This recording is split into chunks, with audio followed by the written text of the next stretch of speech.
그때 마침 두어 사람이 와서 빌라도가 어떤 갈릴리 사람들의 피를 그들의 제물에 섞은 일로 예수께 아뢰니 대답하여 이르시되 너희는 이 갈릴리 사람들이 이같이 해 받음으로 다른 모든 갈릴리 사람보다 죄가 더 있는 줄 아느냐. 너희에게 이르노니 아니라. 너희도 만일 회개하지 아니하면 다 이와 같이 망하리라. 또 실로암에서 망대가 무너져 치어 죽은 18사람이 예루살렘에 거한 다른 모든 사람보다 죄가 더 있는 줄 아느냐. 너희에게 이르노니 아니라. 너희도 만일 회개하지 아니하면 다 이와 같이 망하리라. 이에 비유로 말씀하시되 한 사람이 포도원에 무화과나무를 심은 것이 있더니 와서 그 열매를 구하였으나 얻지 못한지라. 포도원 지기에게 이르되 내가 3년을 와서 이 무화과나무에서 열매를 구하되 얻지 못하니 찍어버리라. 어찌 땅만 버리게 하겠느냐. 대답하여 이르되 주인이여 금년에도 그대로 두소서. 내가 두루 파고 거름을 줄이니 이후에 만일 열매가 열면 좋거니와 그렇지 않으면 찍어 버리소서 하였다 하시니라. 아멘. 오늘 본문에 보니까 아주 끔찍한 일이 일어난 것을 알 수 있습니다. 두어 사람이 예수께 찾아와 그 소식을 전했습니다. 갈릴리 사람들이 빌라도 총독에게 죽임을 당했고 그들의 피를 제물에 섞었다는 이야기입니다. 로마의 권력 앞에서 속국 이스라엘은 사실 속수무책이지요. 권력은 때로 합법을 가장한 폭력과 절도를 행하는 것이 흔히 일어나기도 합니다. 로마는 이스라엘을 지배하고 통치하고 있었기 때문에 이스라엘인이 로마 권력 아래서 목숨을 잃는 일이 그리 그 당시에 이상하다, 불가능하다 할 것이 아니었던 것이죠.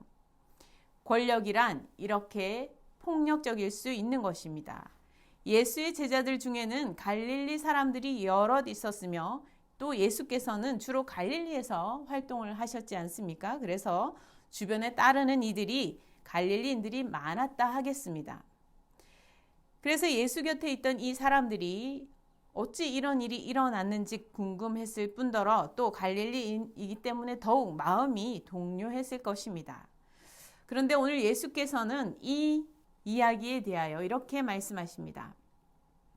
그 사람들이 다른 갈릴리 사람들보다 특별히 더 큰 죄를 지었기 때문이 아니라는 거예요.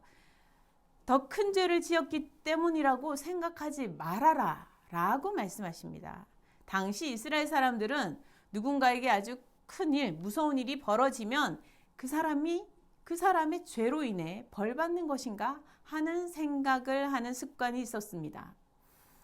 그러면서 고통과 고난 속에 있는 타인을 죄인으로 평가하며 나와는 다르다고 생각하는 습관이 있었다는 것이죠.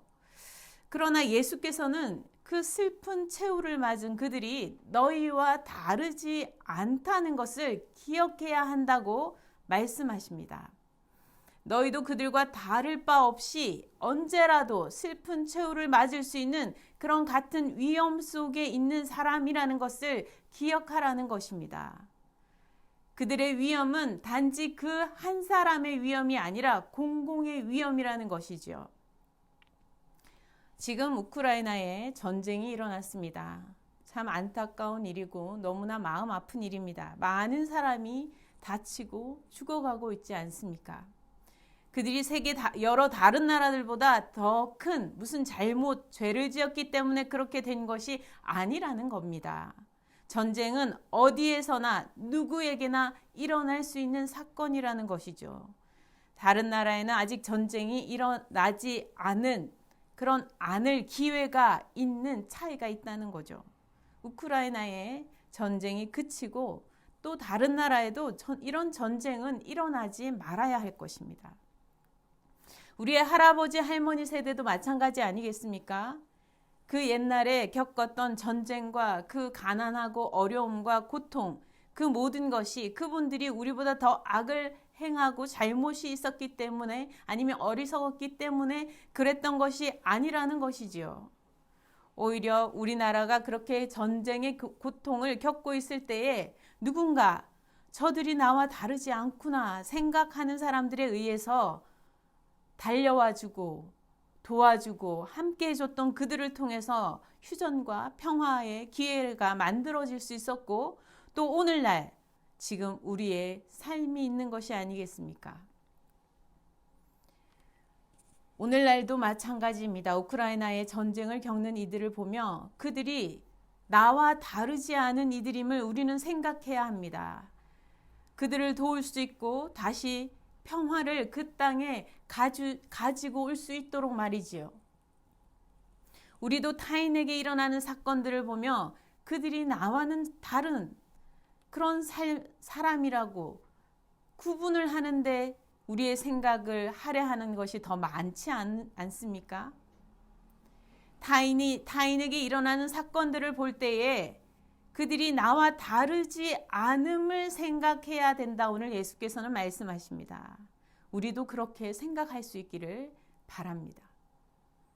저들이 나와 다르지 않다는 그 주님의 말씀을 우리 기억해 봅시다. 그리고 우리가 할 일이 무엇인지, 진정 지금 우리가 해야 할 일이 무엇인지 생각해 볼 수 있기를 바랍니다. 예수께서 실로암에서 망대가 쓰러져 18명이나 죽었던 사고에 대해서도 말씀하십니다. 그들이 예루살렘에서 아무 일 없이 즐겁고 평안히 지낸 다른 사람들보다 더 많은 죄를 지었기 때문에 그런 사고가 난 것이 아니라는 거예요. 누구에게나 사고와 죽음은 찾아올 수 있는 것이죠. 누구라도 우리가 코로나에 걸릴 수 있는 것과 마찬가지입니다. 코로나로 인해서 많은 사람이 세상을 떠났지 않습니까?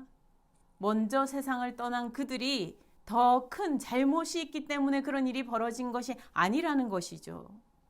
때로는 예상할 수 있게, 때로는 예상치 못하게 죽음의 그늘이 우리를 찾아올 수 있는 것입니다. 저들의 죽음은 로마의 권력 앞에서 내려진 또 실로암 망대를 잘못 세운 어떤 그런 결과에서 뿐만이 아니라 근본적으로 인간이 하나님 앞에서 악을 행하는 죄인으로서 서로가 죽음의 책임이 있으며 또 누구나 그 죽음을 나도 맞을 수 있는 위기 앞에 있다는 것까지 생각해야만 한다는 거예요. 그리고 회개해야 한다. 예수께서는 말씀하십니다. 인간에게 주어지는 위기를 볼 때마다 우리는 회개해야 할 것이 무엇인지 찾아야 한다는 거예요. 우리의 무관심과 우리의 사랑 없음을 우리는 회개해야 하지 않을까요? 저들의 문제는 나와 관계가 없다 여기고 우리는 남의 불구경하듯이 그렇게 보는 일들이 종종 일어나지 않습니까? 사실 불이 구경할 일입니까? 함께 꺼야 할 일이죠. 우리가 타인의 고난과 죽음을 보면 구경할 일입니까? 함께 해결해야 할 문제라는 거예요. 그것이 나 자신과 관련된 문제임을 인식해야 한다는 겁니다. 바라보아야 한다는 거예요. 나와 사실은 알고 보면 맞닿아 있다는 거예요. 우리의 죄성과 연결되어 있는 문제라는 것입니다. 우리가 좋은 열매 맺는 삶을 위해서 죄를 떠나기를 정말 힘써 해야 한다는 것을 다시 한번 깨달아야 할 때라는 거죠. 전쟁을 하는 그 사람이 악마이고 우리는 천사인 것이 아니라는 거예요. 회개하고 돌이키는 것이 죄악의 불씨를 꺼뜨리는 일이라는 것입니다. 그것이 지금 우리가 해야 할 일이고 주목해야 할 일이고 우리가 함께 해야 할 일이라는 것이에요. 예수께서 포도원에 심겨진 열매 없는 무화과 나무를 예를 들어 설명하십니다. 충분히 열매를 맺힐 기한이 됐지만 여러 해 기다리고 한 해 와서 또 보고 열매가 있나 보고 또 기다려주고 또 한 해 와서 보고 또 기다려주고 또 한 해 와서 다시 열매가 있나 보면서 오랫동안 기다려줬지만 여전히 열매가 없는 상태였습니다. 포도원 지기에게 주인은 땅만 버리는 이 무화과 나무를 이제 찍어 버리라고 얘기를 합니다. 그런데 포도원 지기가 주인에게 청하죠. 조금만 더 기회를 주시기 바랍니다. 한 해만이라도 더 기회를 주십시오. 한 해만 그대로 두시면 좋겠습니다. 제가 포도나무 돌보듯이 한 해 동안 무화과 나무에 거름도 주고 땅도 파고 주변의 땅도 파고 거름을 줘서 잘 돌보아 보겠습니다. 포도원 지기는 무화과 나무가 열매를 맺힐 수 있을 그런 마지막 기회, 마지막 시간을 구하고 있습니다. 땅을 두루 파고 거름을 주어 힘써 돌보아 보겠다는 거예요. 열매가 없는 모습을 보고 다시 힘써 돌보아 보겠다고 하는 이 포도원 지기는 사실 예수 그리스도의 모습을 나타내고 있습니다. 죄 가운데 여전히 빠져 있는 우리들을 다시 돌보아 보고 하나님의 말씀을 다시 선포하고 하나님의 말씀을 다시 말씀으로 사람들의 그 마음밭을 갈고 그 마음에 영양분을 주어 생명의 양분을 주어서 다시 살려보겠다고 다시 열매를 맺혀보겠다고 하시는 예수님의 모습과 같습니다. 예수께서는 사람들에게 로마 권력 앞에 죽은 이 갈릴리인들과 실로암 망대 사건에 죽은 이들이 너희와 다른 것은 너희는 그 죽음의 자리가 아니라 살아있는 지금 자리에 있고 너에게는 아직 기회가 있다는 그 차이가 있다는 것을 말씀해 주고 있습니다. 살아있는 것이 무엇입니까? 기회가 있다는 것이죠. 기회가 주어지고 있다는 거예요. 지금 계속하여 기회가 주어지고 있다는 것입니다. 기회는 나에게는 기회가 오지 않아서 내가 기회를 잡을 수 없는 것이 아니라 기회는 이미 주어지고 있다는 거예요.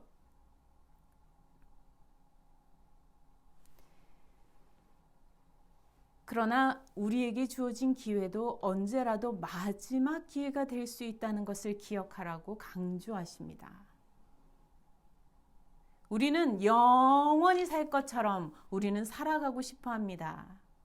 하지만 언제라도 우리에게 지금 주어져 있는 이 기회가 마지막 기회가 될 수 있다는 것을 기억하라는 거예요. 그리고 그 기회는 하나님의 은혜로, 오직 하나님의 은혜로 주어지는 것이며 하나님께서 허락하신 그 돌보심의 손길들 가운데서 주어지고 있는 것이라는 것이죠. 예수 그리스도의 사랑과 은혜 가운데 주어지고 있는 것이며 그 사랑을 쫓는 사람들의 돌봄과 은혜 가운데 우리에게 주어져 오는 것이라는 것입니다.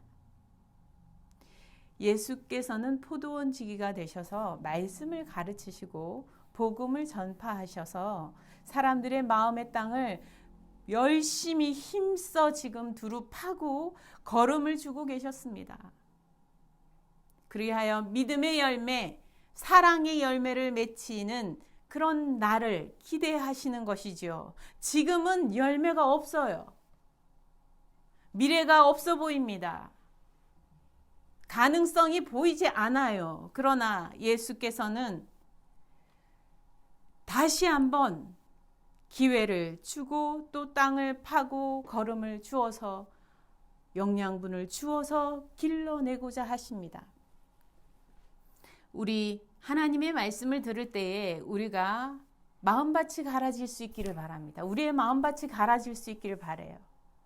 너무 딱딱하게 굳어져서 하나님의 말씀을 들어도 전혀 마음이 갈아지지 않는 그런 저희가 되지 않기를 바랍니다. 하나님의 말씀이 들려질 때에 우리의 마음밭이 갈아엎어지는 역사가 일어나길 바랍니다. 마음밭이 갈아엎어지지 않으면 어때요? 땅이 갈아엎어지지 않으면 딱딱해서 거기 산소가 들어가지 못해서 생명을 살릴 수 없거든요. 땅이 갈아엎어진다는 것은 땅을 갈 때 그 땅이 갈아지면서 안에 산소가 막 들어가게 되고 거기에 생명들이 살 수 있게 되는 그런 공간들이 허락되고 거기에 생명들이 막 살면서 뿌리를 살리고 나무를 살리는 일이 생기는 것입니다. 하나님의 말씀을 들을 때 우리의 마음밭이 갈아엎어질 수 있기를 바랍니다. 말씀이 들려지고 마음 깊은 곳까지 들려지는 역사가 일어나길 바랍니다. 하나님의 말씀은 또한 우리에게 걸음이 됩니다. 생명의 양식을 주는 그런 영양분을 공급하는 걸음이 됩니다. 이 말씀의 걸음이 우리의 마음밭에 가득 부어지는 역사가 있기를 바랍니다. 우리 마음밭에 영양분 걸음은 없고 만약에 보세요. 땅에 막 비닐 껍질이라든지 쓰레기 뭐 이런 것만 가득하다고 해보세요. 땅에 해로운 것만 가득하다면 땅이 숨을 쉬지 못하고 호흡할 수 없고 그곳에서 어떻게 됩니까? 나무가 좋은 열매를 맺힐 수 없게 되겠지요. 걸음이 주어지고 그렇게 될 때에 그것이 나무에게 기회가 되는 것입니다. 하나님의 말씀을 듣고 그 말씀을 영양분으로 삼아서 말씀으로 살아갈 수 있길 바랍니다. 말씀의 힘을 얻어서 그 말씀으로 삶을 살 수 있기를 바랍니다. 말씀으로 생명의 말씀으로 영양분을 공급받으실 수 있기를 바랍니다. 그러면 어떻게 되겠습니까? 그 돌봄의 일들을 통하여서 나무가 열매를 맺히게 되지요. 좋은 열매가 맺히게 될 것입니다. 열매를 맺히는 것은 사실 오직 예수 그리스도의 이러한 은혜를 통해서 하나님의 은혜를 통해서 이루어지는 것입니다. 그 은혜를 통해서 사랑에 수고하는 손길을 통해서 일어나는 거예요. 누구에게나 인생의 끝이 있습니다. 우리에게 아직 살아 있어서 기회가 있을 때에 우리 호흡이 있어서 지금 기회가 있을 때에 우리는 회개할 일을 생각해야 할 것입니다. 떠나야 할 죄의 자리가 어디인지 생각하고 우리가 향해서 나아가야 할 선한 자리가 어디인지 찾아야 할 것입니다. 오늘 예수께서 타인의 죽음이나 고난을 보고 그들의 탓이라 생각하지 말고 너희 자신의 모습을 돌아보면서 죄를 떠나는 일을 힘써 행해라고 하셨습니다. 아직 기회가 있다는 것, 그 차이가 있다는 것, 그것이 복된 것이라고 말씀하고 있습니다. 열매 없는 삶에서 돌이켜 열매 맺는 삶으로 나아갈 수 있도록 권고하고 계십니다. 우리 타인의 문제가 나와 연결되어 있음을 우리는 발견해야 할 것입니다. 플룻 연주하시는 분, 송솔나무라는 분이 계시는데 그분이 우크라이나에 가서 이렇게 연주를 하시고 그러시더라고요. 그래서 그곳에서 고통당하고 있는 사람들이 나와 다른 사람이 아니고 나와 같은 사람이라는 것을 공감하고 달려가는 것이죠. 너무나 귀한 발걸음이라고 생각합니다. 우리도 우리 주변에 위기에 문제 앞에 놓여 있는 이들을 바라볼 때에 그들의 탓으로 문제를 돌리기보다는 우리가 함께 해결해 가야 할 문제로 또 우리가 달려가서 함께 할 수 있는 문제가 무엇인지 사랑의 열매를 맺히면서 우리가 나아갈 수 있는 문제가 무엇인지 찾아볼 수 있는 저희가 될 수 있기를 바랍니다. 또 주님께서 우리의 마음밭을 두릅하고 걸음을 주시면서 기다리고 계시는 그 마음을 우리가 기억할 수 있기를 바랍니다. 예수 그리스도의 은혜 안에 거하면서 열매 맺는 삶으로 그래서 우리가 모두 거듭나는 그런 길로 나아가길 원합니다. 또한 우리 주 예수 그리스도를 따라서 열매 없는 곳곳마다 믿음의 성도들이 먼저 앞서 나아가서 예수 그리스도의 손과 발이 되는 일들 많이 행할 수 있기를 바랍니다. 함께 기도하시겠습니다.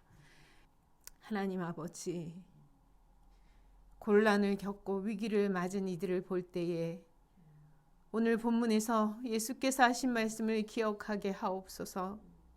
타인의 위기 앞에 우리 자신이 겸손하게 하시며 그 위기가 우리의 위기가 될 수 있음을 기억하게 하옵소서. 공공의 문제와 위기에 함께 아파하고 공감할 수 있는 성도가 되게 하옵소서.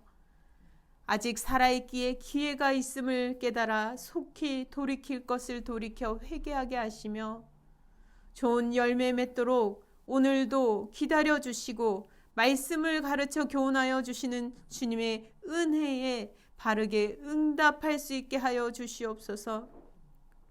하나님, 우리의 마음밭이 갈아엎어지기를 원합니다. 굳어져 버린 우리의 마음이 부드러워질 수 있기를 바랍니다. 생명이 깃들 공간이 만들어지는 은혜를 허락하여 주시옵소서. 하나님의 말씀을 영양분으로 삼아 한 주간을 살게 하시며 한 해를 살아내게 하여 주시옵소서. 하나님, 고난과 위기 가운데서도 새 힘을 허락하여 주시는 말씀을 통하여 선으로 악을 이기는 성도가 되게 하여 주시옵소서. 하나님, 그리하여 믿음의 열매, 사랑의 선한 열매 맺는 성도들 되게 하옵소서. 포도원 지기가 되시는 예수 그리스도를 따라 우리도 열매 없는 곳곳에 찾아가 봉사하며 열매를 구하는 주님의 제자가 되게 하여 주시옵소서. 우크라이나 땅의 평화를 허락하여 주시기를 간절히 바라고 원합니다. 그 고통의 자리를 주님 기억하여 주시고 그들의 눈물과 슬픔과 아픔을 주님 깨끗이 씻어 주시옵소서. 엄마 품에서 평안히 아이가 잠들게 하시며 아이들이 기뻐 뛰놀 수 있게 하시며 미래가 있는 그런 복된 땅이 될 수 있도록 주님 함께하여 주시옵소서. 러시아 군대가 진군을 멈추게 하여 주시고 돌이켜 러시아로 돌아갈 수 있게 하여 주시옵소서. 하나님 아버지, 믿음의 기도에 응답하여 주시고 함께하여 주실 줄 믿습니다. 주님 함께하여 주시옵소서. 예수 그리스도 이름으로 기도드립니다. 아멘.